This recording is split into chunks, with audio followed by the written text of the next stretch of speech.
बचन बाबूजी महाराज भाग चौथा, बचन नंबर 47। आगरा 13 फरवरी सन 1939।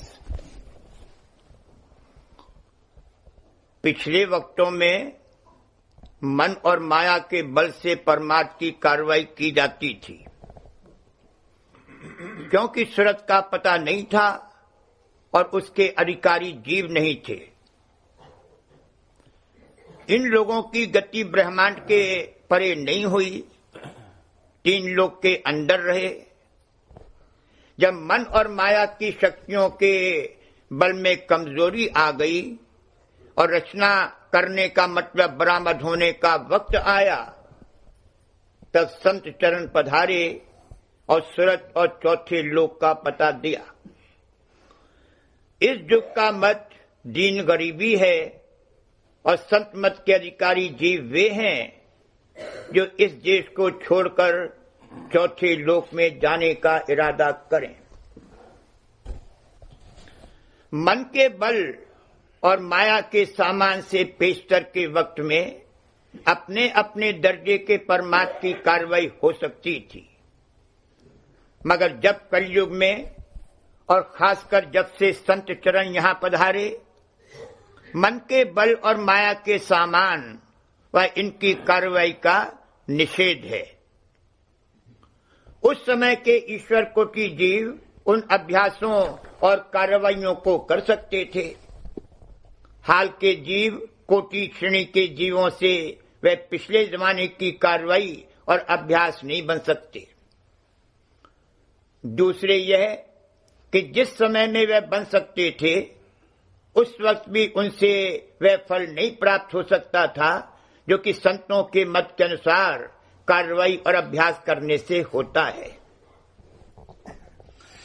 संतों ने आकर उस जौहर और देश का भेद व पता दिया जिसकी किसी को खबर न थी, और जब खबर ही नहीं तो उसकी प्राप्ति की कार्रवाई और अभ्यास करने का तो जिक्र ही क्या हो सकता है। संतों ने तीन लोक के परे चौथे लोक का भेद दिया जो कि सत्य देश और दयाल देश और निर्मल चैतन्य देश है। उस चौथे लोक की सिवाय महाकाल के और किसी को खबर नहीं थी। महाकाल को सत्य पुरुष और सत्यलोक की खबर थी, मगर उसने उसको सबसे छिपाया, किसी को पता नहीं दिया, क्योंकि इसी में उसका मतलब था। इसी तरह से रचना का और विस्तार होने पर निरंजन का भेद भी गुप्त रखा गया। ज्योति ने खुद अपने पुत्रों ब्रह्मा विष्णु महेश को ही निरंजन की खबर नहीं दी। अगर खबर दे दी जाती तो रचना का काम नहीं हो सकता था, मगर क्योंकि रचना का काम लेना मंजूर था, महाकाल ने सत्य पुरुष के भेद को और ज्योति ने निरंजन के भेद को छिपाया और गुप्त रखा। इस बात की संभाल तो काल और ब्रह्म ने की कि उतार होते होते इस कदर नीचे उतार न हो जाए कि रचना में बिगाड़ पैदा हो जावे और रचना कायम न रह सके। इसके लिए बराबर पीर पैगंबर कुतुब औलिया वगैरह भेजे और खुद भी अवतार लेकर आया और समय व अधिकार के अनुसार जीवों से परमार्थ की कार्रवाई करा के उनको ऊंची ऊंची गतियां वगैरह दी, मगर सब तीन लोक के अंदर ही अंदर रहे। यानी पिंड और ब्रह्मांड के परे का भेद न किसी को मालूम हुआ और न कोई परे गया। उस वक्त ये मंजूर ही नहीं था। जितने मत और मजहब संसार में प्रवृत्त हैं, उन सब के आचार्यों ने जहां तक का भी भेद दिया और जहां अपने सेवकों को पहुंचाया, वो सब मन के देश और मन के पेट के थे, और ऊंचे घाट के मन ही को वे लोग जान और जौहर समझते थे। जब संत यहां पधारे तब उन्होंने बतलाया कि जिसको आज तक तुम जान का भंडार और खुदा वगैरह मानते और समझते आए हो, वो असली जान और जौहर नहीं है, वो ख्वाह नीचे घाट का हो या ऊंचे घाट का, कोई ना कोई मन का ही रूप है। और परमात्मा के नाम से जितनी कार्रवाइयां और अभ्यास किए गए, उस सब में नीचे के घाट का मन चलने वाला और करने वाला था, और ऊपर के घाट के शुद्ध मन में जाकर समाना होता था। और ऊपर के घाट के मन की प्रेरणा और तहरीक से वे कार्रवाइयां और अभ्यास किए गए। जो कि असली जौहर और जान है, उसकी प्रेरणा और तहरीक नहीं थी, उसकी तो किसी को खबर ही नहीं थी। वो असली जान और जौहर सुरत है। सुरत और सुरत शब्द योग का भेद पहले संतों ने दिया, उससे पहले सब नावाकिफ थे। दीगर मजहबों व मतों में और संत मत में यही भेद और तफरका है। संतों ने चौथे लोक का इष्ट और निशाना दृढ़ाया और फरमाया कि 3 लोक यानी पिंड देश और ब्रह्मांड देश, जिसमें पार ब्रह्म पद भी शामिल है, छोड़ने पड़ेंगे। इनको छोड़ने का इरादा करो और छोड़ो, और शुद्ध चैतन्य का जो निज धाम और देश है, वहां चलने का जतन और युक्ति करो। ये संतों का मत और परमार्थ है, जो सबसे न्यारा और निराला है। रचना करने का जो मतलब है, उसके बरामद होने का जब वक्त आया या उसकी तरफ नजदीकी हासिल हुई, तब संत चरण यहां पधारे। उससे पेशतर मन के बल और माया के सामान की मुख्यता थी। शुद्ध चैतन्य जो कि असली जान और जौहर है, उस वक्त गुम और गुप्त था, इसलिए संत भी यहां नहीं पधारे। ये कायदा है कि जो जौहर या मसाला जिस समय में जागा हुआ या जोर पर होगा, उस समय उसी की कार्रवाई हो सकती है। मुख्य 2 मन हैं, एक पिंडी मन और दूसरा ब्रह्मांडी मन। पिंडी मन का स्थान तीसरा तिल है, जहां पहुंचकर जोगी गति प्राप्त होती है। ब्रह्मांडी मन का स्थान त्रिकुटी में है, जहां पहुंचकर योगेश्वर ज्ञानी गति प्राप्त होती है। पहले वक्त में जबकि मन और माया की शक्तियों के बल का बड़ा जोर शोर था, वही अभ्यास और कार्रवाइयां बन सकती थीं, जिनसे ज्यादा से ज्यादा ब्रह्मांडी मन के स्थान तक रसाई हुई। अब कलयुग में उनका जोर हल्का और कम हुआ, तब शुद्ध चैतन्य के जौहर के जागने का वक्त आया और संत यहां पधारे। इसी समय में संतों के उपदेश को हित और चित्त से सुनने वाले तथा उसके अनुसार कार्रवाई और अभ्यास करने वाले अधिकारी जीव पैदा हुए।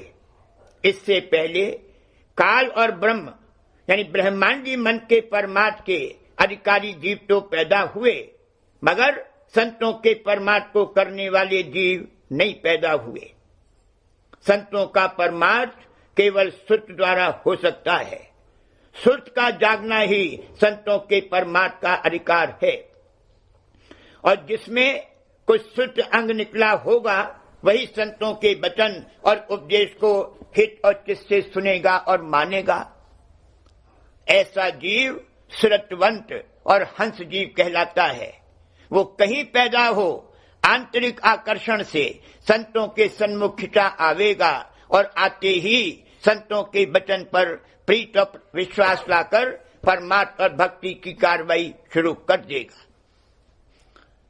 एक तो वे जीव और सुरतें हैं जो कुदरत के कायदे के मुताबिक नीचे से चढ़ते चढ़ते और तरक्की करते करते आते हैं, और उनको संतों के परमार्थ का अधिकार प्राप्त होता है।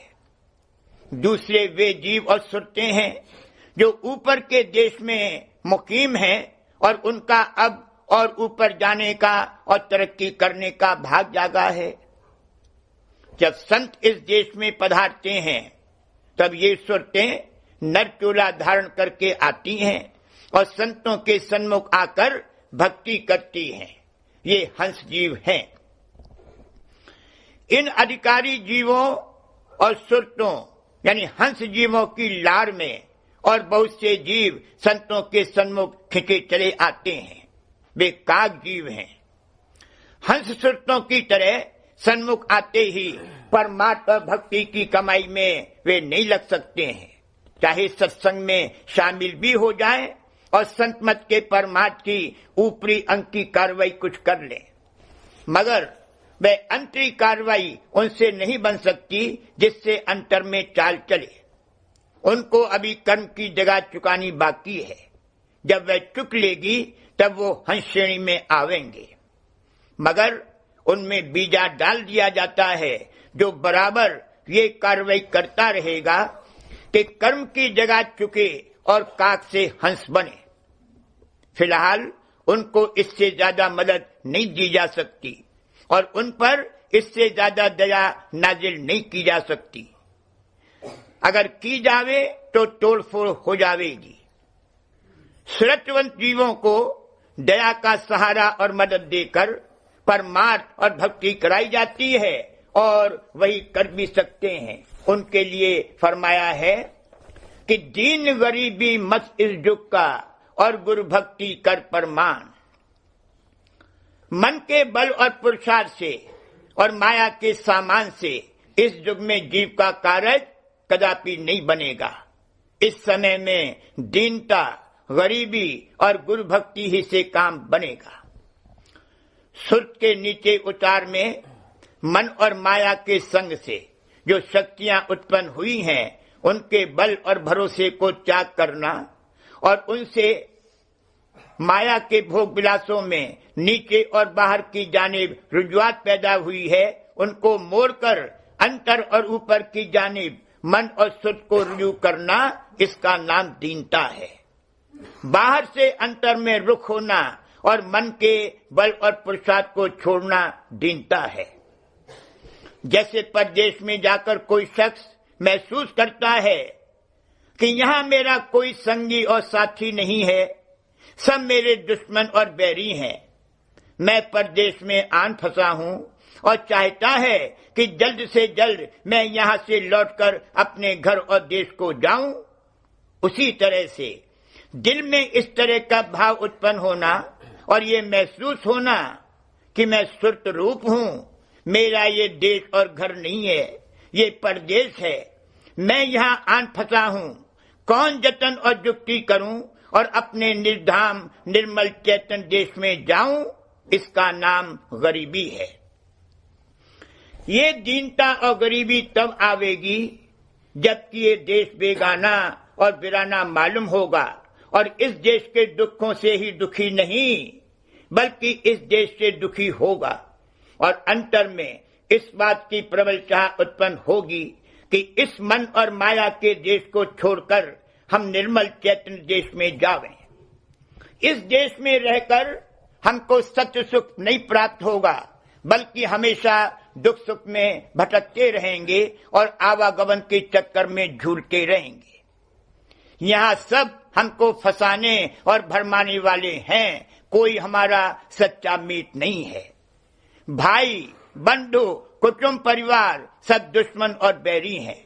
यहाँ का सुख, संपत्ति, सामान वगैरह सब काल और माया के जाल और फांसियां हैं। जब इस तरह के भाव अंतर में उत्पन्न होंगे तब सच्ची दीनता और गरीबी आवेगी। इस देश से चित्त उदास और उपराम होगा, यहाँ की कोई चीज नहीं सुहाएगी। इस देश को छोड़ने का इरादा और प्रण करेगा और मालिक से मिलने की विरह पैदा होगी। इस अवस्था के आने पर सच्ची जिज्ञासा उत्पन्न होकर संत सद्गुरु और उनके सत्संग की खोज और तलाश करेगा। कुदरती तौर पर आपसे आप संसार के भोग विलासों से तबीयत हटेगी और यहाँ के बर्ताव में कमी होगी। एक बार की तो संसार नहीं छूट सकता और कर्म नहीं कर सकते, और अगर कोई कर्म बाकी न रहे तो देह कायम नहीं रहेगी। मगर जब पक्का इरादा और प्रण इस बात का कर लिया कि हमको ये देश छोड़ना है, तो इसका विस्तार और वृद्धि नहीं करेगा बल्कि जरूरत मात्र व्यवहार रखेगा और उससे कर्मभाल नहीं चढ़ेगा। बल्कि अगर पुरानी आदत के सबब बदरजे लाचारी कोई गैर जरूरी काम भी करना पड़े तो मालिक उसकी माफी दे देगा। फरमाया भी है कि संसार में बरतने में हर्ज नहीं है, बशर्ते कि संसार को रोग समझे। इस रोग से छूटने के लिए यहां रहना जरूरी है, और जब तक रहना है तब तक सभी कामकाज करने पड़ेंगे, उसमें दोष नहीं है। दोष और हर्ज इस बात में है कि यहां हर्षित हो, हर्षित नहीं होना चाहिए। जो संसार में और संसार के भोग विलासों में लिप्त हैं, उनके लिए संतों का उपदेश नहीं है। विषयी संसारी और रागी, उनको टेकना चाहिए त्यागी। उनको नहीं उपदेश हमारा, उनको जगत कामना मारा। जो जगत की कामना के मारे हुए हैं, उनसे संतों का परमार्थ और भक्ति नहीं हो सकती। सुर्त जागे और उसमें दीनता और गरीबी आवे, तब सत्य देश से जो सत्य शब्द की धार आ रही है, उसका इस पर असर हो और उस असर को ये ले सके। इन दोनों बातों का संयोग मिले, यानी सत्य शब्द की धार आवे और ये उसका असर ले सके, तब संत मत के परमार्थ और भक्ति की कार्रवाई हो सकती है। यही गुरु चेला है। सत्य शब्द की धार गुरु है, और जिस पर उस धार का असर हो सके वो चेला है। बिना गुरु चेले के काम नहीं हो सकता। जब अंतर में सुत पर सत्य देश के सत्य शब्द की धार का असर होता है, तो बाहर के वातावरण पर भी उसका असर पड़ता है। ये नहीं कि केवल अंतर में ही उसका असर हो और बाहर न हो। सत्य धार के यहां आने से, यानी संत चरण पधारने से, एक दर्जा तो कुल रचना का चढ़ गया और मौसम बदल गया। जैसे पतझड़ के पत्ते और डालियां सूख कर झड़ जाते हैं, उसी तरह से मन और माया की शक्तियां और बल और पुरुषार्थ वगैरह क्षीण हो गए हैं। बहुत पहले से महाप्रलय की ओर इस मन और माया की रचना का सिमटना शुरू हो गया है। अब वह बल और पुरुषार्थ रहा ही नहीं है जिससे पेशतर के अभ्यास और कार्रवाइयां बन सकें। अब जीवों की अबल अवस्था है। ये मौसम बदलानी हुई, तब संत यहां पधारे और उनके आगमन के साथ बसंत ऋतु आई। यानी अब वह मौसम और ऋतु आई है कि जिसमें सुत सद योग के सहज मार्ग से 3 लोक की रचना को छोड़कर निर्मल चैतन्य देश में, जो कि सबका अंत है, जाकर वहां बस सकते हैं। वहां पहुंचकर चैतन्य कोपल और पत्तियां और शाखें और डालियां निकलेंगी। संत फरमाते हैं कि इस देश को छोड़ने का पक्का और मजबूत इरादा करो और थोड़ा थोड़ा छोड़ते चलो, और उस देश की तरफ जो सबका अंत है भ्रमण और गमन करना शुरू करो। ये भ्रमण करने का समय है, खूब भ्रमण करो। आयुर्वेद में एक जगह कहा है, बसंते भ्रमणम पथ्यम, यानी बसंत ऋतु में भ्रमण करना पथ्य है।